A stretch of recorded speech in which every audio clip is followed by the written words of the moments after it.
Hello everyone again. ये हमारी इस सीरीज़ की छठी वीडियो है जिसका टाइटल है सी pack through Azad Kashmir, legal और इलीगल। इस वीडियो को बनाने की ज़रूरत है क्योंकि जो आपको सामने तस्वीर नज़र आ रही है, ये तस्वीर है कश्मीर वैली की, जिसका कुछ हिस्सा पाकिस्तान में फ़ॉल करता है और कुछ हिस्सा इंडिया के इलाकों में है। इस वीडियो की ज़रूरत इसलिए पेश आई है क्योंकि हमारे बहुत से सब्सक्राइबर्स और देखने वालों ने हमसे ये पूछा कि जो सी पैक का रूट है, जो हम आपको दिखाते हैं, जो चाइना में काशगर से होता हुआ पाकिस्तान के नॉर्दर्न मोस्ट एरिया खुंजराब से होता हुआ, ये जो पिंक लाइन आप देख रहे हैं, ये ट्रैवल करती है all the way down to Gwadar. तो लोगों ने हमसे पूछा कि ये जो कश्मीर का हिस्सा है यहाँ नॉर्थ में, इसका पाकिस्तान के हवाले से लीगल स्टेटस क्या है, जिसको पाकिस्तान आज़ाद कश्मीर कहता है। हमने अपने पिछले वीडियो में, जो कि हमारा 5वां वीडियो था, हमने ये निचला जो हिस्सा है इस सी पैक का, जो बलूचिस्तान का प्रोविंस है, उसका लीगल स्टेटस बताया था। आज हम फोकस करेंगे इस नॉर्दर्न पार्ट पे और उसके लीगल स्टेटस पे। ये एक और व्यू है वंस अगेन आपको समझाने के लिए कि ये जो कश्मीर का हिस्सा है, ये जो ब्लैक बोल्ड लाइन नज़र आ रही है, ये कश्मीर का पूरा रीजन है जो कि इंडिया और पाकिस्तान के बीच में एक तरह से सैंडविच है। और ऊपर से चाइना है, तो चाइना, पाकिस्तान और इंडिया के बीच में ये सैंडविच रीजन है। Tibet of course is part of China. और इस रीजन के बारे में हम आपको बताएंगे कि इसकी लीगैलिटीज़ और इलीगैलिटीज़ क्या हैं। ये एक और व्यू है इस कश्मीर रीजन का। आप यहाँ पर देखें कि इस वक्त इसका जो ऊपर का और थोड़ा सा वेस्ट साइड का हिस्सा है, ये है under the control of Pakistan. हालांकि पाकिस्तान इसको आज़ाद कश्मीर कहता है, विच मीन्स फ्री। सो पाकिस्तान से इसके हमने इसको आज़ादी दे दी है और इसकी अपनी इंडिपेंडेंट गवर्नमेंट है। फिर ये जो इसका निचला हिस्सा है जम्मू एंड कश्मीर का, इसको जम्मू एंड कश्मीर कहते हैं इस एरिया को, रादर देन जस्ट कश्मीर। हालांकि बहुत से लोग इसको सिर्फ कश्मीर भी कहते हैं। तो ये जो निचला हिस्सा है, यहाँ पर इंडिया का कंट्रोल है और इंडिया इसको क्लेम करता है। और फिर यहाँ पर लैंड का और हिस्सा है जिसको अक्साई चिन कहते हैं, जो कि चाइना के क्लेम में है। और अक्साई चिन असल में वो रीजन है जो यहाँ पर शिनजियांग प्रोविंस को कनेक्ट करता है यहाँ पर तिब्बत के साथ, चाइना में, थ्रू अ रोड जो पास करती है अक्साई चिन के थ्रू। और यहाँ पर ये जो डॉटेड लाइन है, इसको कहते हैं लाइन ऑफ कंट्रोल, जो 1949 में यूनाइटेड नेशंस ने ड्रॉ कर दी थी इंडिया और पाकिस्तान के बॉर्डर के तौर पर। इसके बारे में हम मज़ीद बात करेंगे। एक बात और बताना ज़रूरी है कि एक्चुअली ये जो जम्मू एंड कश्मीर का रीजन है, इसमें असल में 6 और रीजन्स हैं। ये 6 मुख्तलिफ रीजन्स से बना हुआ है। और इंटरेस्टिंग बात यह है कि यहाँ के लोग होमोजीनियस नहीं हैं, यानी यहाँ के सारे लोग एक ज़बान नहीं बोलते, एक तरह की नस्ल नहीं है, ज़ात पात भी डिफरेंट है। सो अगर हम वन बाय वन चलें, इसका सबसे बड़ा जो हिस्सा है उसको कहा जाता है लद्दाख, जो कि इंडिया के कंट्रोल में है और एक बुद्धिस्ट किंगडम रही है हिस्ट्री में, जिसको 1834 में हिंदू दोगराज ने काबू किया था। और लद्दाख का कैपिटल है लेह। फिर दूसरा हिस्सा जो है कश्मीर का, उसको कहते हैं जम्मू। ये यहाँ का सदर्न मोस्ट हिस्सा है। ये भी इंडिया के कंट्रोल में है और पार्टीशन से पहले दोगरास की हुकूमत यहाँ पर बेस्ड होती थी। तीसरा हिस्सा है पूंछ। ये भी एक प्रोविंस है। इसका कुछ हिस्सा इस वक्त पाकिस्तान के कंट्रोल में है, जिसको पाकिस्तान आज़ाद कहता है, और बाकी हिस्सा इंडिया के कंट्रोल में। फिर इसका चौथा पार्ट है इस इलाके का, उसको कहते हैं वेल ऑफ कश्मीर या वैली ऑफ कश्मीर। और इसके अंदर भी कुछ थोड़ा सा हिस्सा पाकिस्तान के पास है और बाकी इंडिया के पास। गिलगित और बल्तिस्तान दो और बड़े इलाके हैं जो आपको यहाँ नॉर्थ में नज़र आ रहे हैं, और ये दोनों हिस्से पाकिस्तान इसको आज़ाद कश्मीर कहता है। तो ये है कॉम्प्लेक्सिटी इस रीजन की, और इसको बताना इसलिए ज़रूरी है क्योंकि अगर आपने कश्मीर के मसले को समझना है तो यू हैव टू अंडरस्टैंड कि ये कश्मीर कोई एक मोनोलिथिक रीजन नहीं है, बल्कि मुख्तलिफ लोगों और इलाकों का कॉम्प्लेक्स मोज़ेक है। जो पहली जंग हुई इंडिया और पाकिस्तान के दरमियान वो इसी इलाके के मसले के ऊपर हुई अक्टूबर 1947 में। और इसका प्रॉब्लम ये था कि जब हम बैकग्राउंड में ज़्यादा तो नहीं जाएंगे क्योंकि इसमें हम फोकस कर रहे हैं लीगैलिटीज़ पे, लेकिन बैकग्राउंड ये था कि जो महाराजा था कश्मीर का, दोगरा महाराजा, उसने इंस्ट्रूमेंट एक्सेशन साइन किया था इंडिया के फेवर में, लेकिन उसमें बड़ा डिस्प्यूट और कंट्रोवर्सी थी। और उसी वक्त नॉर्थ वेस्ट फ्रंटियर प्रोविंस के जो ट्राइबल पठान थे उन्होंने इन्वेड किया था इस रीजन को, और फिर वहाँ उसके बाद इंडिया ने अपनी फ़ौजें भेजकर यहाँ पर जंग शुरू की थी, जो कि इंडिया और पाकिस्तान के दरमियान फिर जंग छिड़ी थी। एक और इंटरेस्टिंग चीज़ आपको बताना ज़रूरी है कि जो ये इलाका है, अगर मैं ये ऊपर ये थी state of Jammu and Kashmir. ये पहाड़ों में है, बहुत खूबसूरत है, जैसा कि आपने हमारी पहली स्लाइड में तस्वीर भी देखी थी। खूबसूरत पहाड़ी इलाका है दरियाओं और लेक्स के साथ, और बहुत सारे जो पानी के सोर्सेज हैं, पानी जो इंडिया और पाकिस्तान में जाता है उसकी सोर्सेज तो तिब्बत में है जो चाइना में है, लेकिन वो गुज़रती हैं जम्मू एंड कश्मीर से। अब इस जम्मू एंड कश्मीर के जो लैंड के रास्ते हैं जो किसी फ़ौज को मदद कर सकते हैं वहाँ तक पहुँचने में, वो चार थे।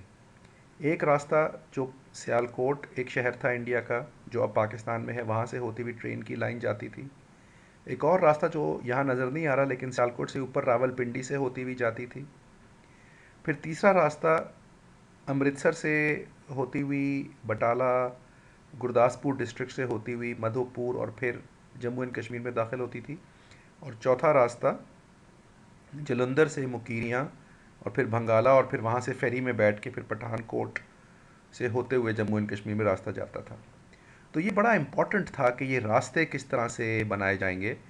और जब पार्टीशन हुई तो ये जो हम आपको ऑरेंज लाइन दिखा रहे हैं, तो ब्रिटिश पार्टीशन बाउंड्री अवार्ड ने इस लाइन को इस तरह बनाया, जो बॉर्डर बनाया इंडिया पाकिस्तान के बीच में।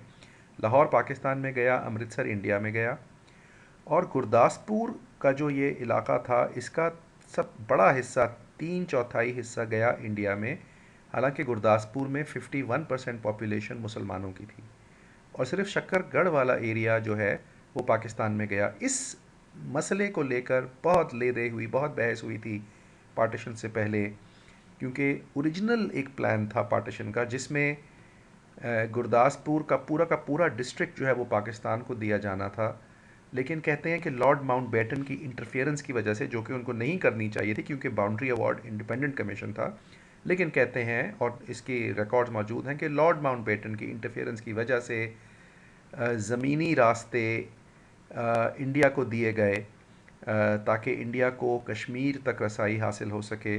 और कहते हैं कि इसकी वजह से जो ये पार्टीशन हुआ गुरदासपुर के इलाके का, ये पाकिस्तान कहता है कि ये सही नहीं हुआ, और वो लेकिन इंडिया को एक एडवांटेज दी गई कश्मीर तक की। तो ये बताना इसलिए ज़रूरी है क्योंकि इस फैक्टर ने बड़ा इम्पोर्टेंट रोल प्ले किया था जब जंग हुई थी इंडिया और पाकिस्तान के माबैन कश्मीर के ऊपर। तो इन्हीं रास्तों को इस्तेमाल करते हुए इंडिया ने अपनी फ़ौजें पहुंचाई थी जम्मू एंड कश्मीर में, और काफ़ी बड़े इलाके को अपने हक़ में सिक्योर किया था, जो कि शायद वो नहीं कर सकता अगर गुरदासपुर का पूरा इलाका पाकिस्तान को पार्टीशन अवार्ड के वक्त दे दिया जाता। इन एनी केस, अब हम फोकस करते हैं कि जब ये जंग हो गई तो उसके बाद इसकी जंगबंदी कैसे हुई और उसके बाद बंटवारे कैसे हुए। तो हमने आपको बताया अक्टूबर 1947 में जंग शुरू हुई। दिसंबर 1947 आखिरी दिन जो था 1947 का, उस दिन जवाहरलाल नेहरू ने पाकिस्तान को कहा कि वो अब यूनाइटेड नेशंस का आर्टिकल 35 इन्वोक करेंगे, जिसमें यह है कि ये जो हमारा झगड़ा था इंडिया पाकिस्तान का, ये लेकर जाएंगे यूनाइटेड नेशंस में। लेकिन आर्टिकल 35 के तहत यूनाइटेड नेशंस जो है वो रिकमेंडेशंस दे सकता था, कोई सोल्यूशन इम्पोज या मैंडेट नहीं कर सकता था। बहरहाल यूनाइटेड नेशंस में दूसरे मुल्कों की मदद से डिलिब्रेशंस हुई, और 20 जनवरी 1948 में एक UN commission for India and Pakistan तश्कील दिया गया, जिसने फिर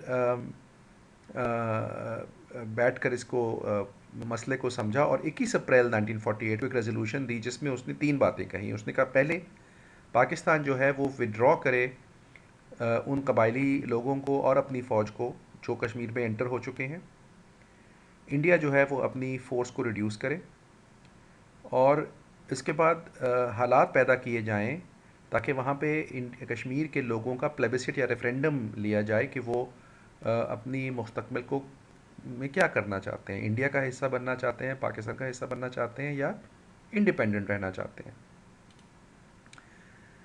इसके बाद वो कमीशन जो है वो पाकिस्तान भी आया, इंडिया भी आया और उसने कश्मीर में जाके कोशिश की इन रिकमेंडेशंस को इम्प्लीमेंट करने की। हम इन रिकमेंडेशंस की बात कर रहे हैं।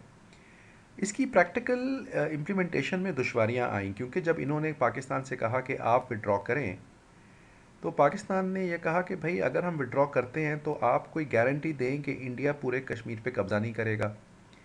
इस सवाल का जवाब सेटिस्फैक्टरीली जो है यूएनसीआईपी रिजॉल्व नहीं कर सका।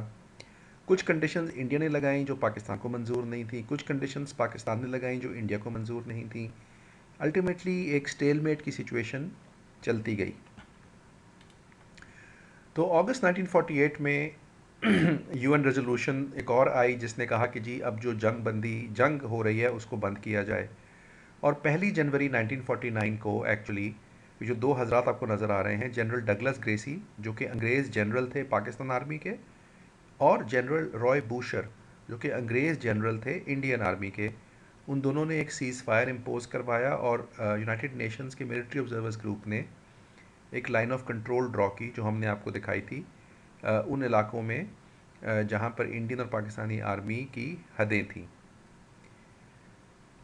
5 जनवरी 1949 को यूएनसीआईपी ने फिर एक और मरतबा एक रेजोल्यूशन पास की और उसने कहा अल्टीमेटली कि ये जो एक्सेशन का मसला है जिसमें इंडिया और पाकिस्तान का डिफरेंट व्यू पॉइंट था जो हम अभी आपको बताएंगे, उन्होंने कहा कि इसको डेमोक्रेटिक मेथड से अल्टीमेटली रिजॉल्व आपने करना है, यानी फ्री और इम्पार्शल प्लेबिसिट के ज़रिए।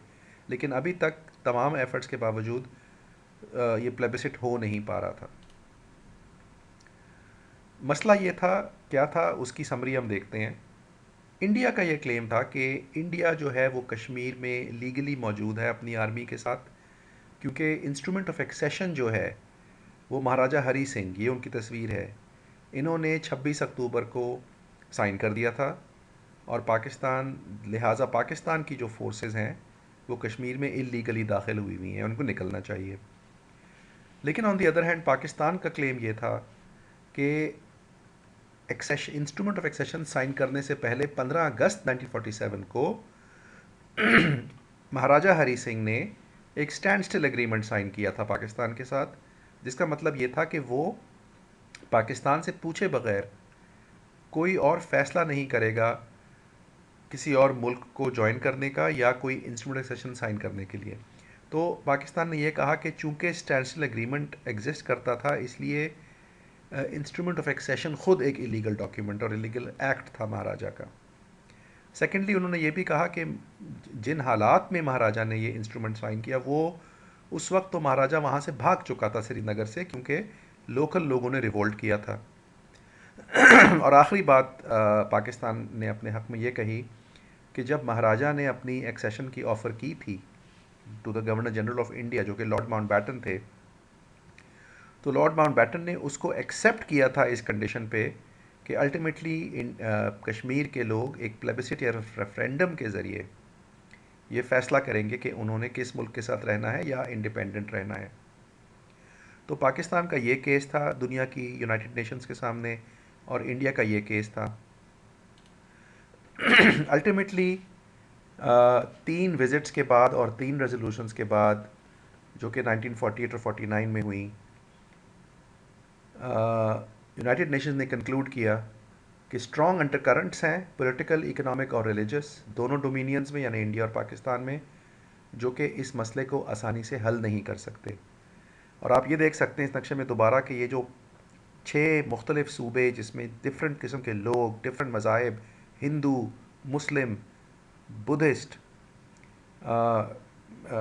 पंडित, पाकिस्तान सिंपथाइज़र्स, इंडिया सिंपथाइज़र्स, न्यूट्रल रहने वाले, इस कॉम्प्लेक्सिटी की वजह से इवन यूएन ने ये कंक्लूड किया और पाकिस्तान इंडिया के इंडिविजुअल क्लेम्स जिनके दोनों के क्लेम में वज़न था, कंक्लूड हुआ कि ये मसला बहुत मुश्किल है और रिजॉल्व नहीं हो सकता और ये आज तक आप जानते हैं कि ये मसला रिजॉल्व नहीं हुआ।